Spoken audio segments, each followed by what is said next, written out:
प्रधानमन्त्री कसलाई बनाउने भनेर तपाईँहरू एकदम कन्फ्युजमा भइरहेको छ।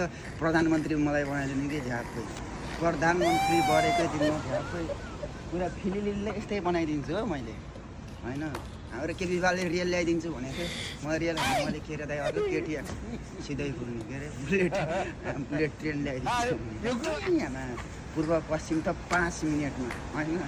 केपी बालले जम्मा ग्यासको चुलो लगाइदिन्छु भन्थ्यो, मैले के अरे त्यो टीवाला चुलो घर घरमा पुगाइदिन्छु। केपी कसम होइन ग खाना त केपी बाला जित्दिन्छु कि केपी बा पऱ्यो झापाली म पऱ्यो स्याङ्जाली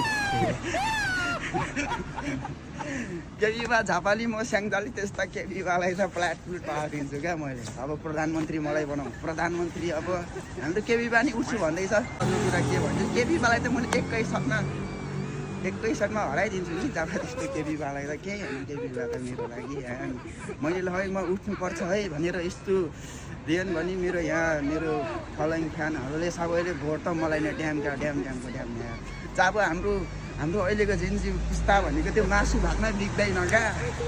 केपी बा तिम्रो मासु भात अब बिग्दैन, तिमीले जतिसुकै नि मासु भात पेट्रोल होइन बनाऊ तर तिम्रो मासु भातमा बिग्दैन हामी। तर यार केपी बाले मासु भात दियो भने त म आफै जान्छु यार।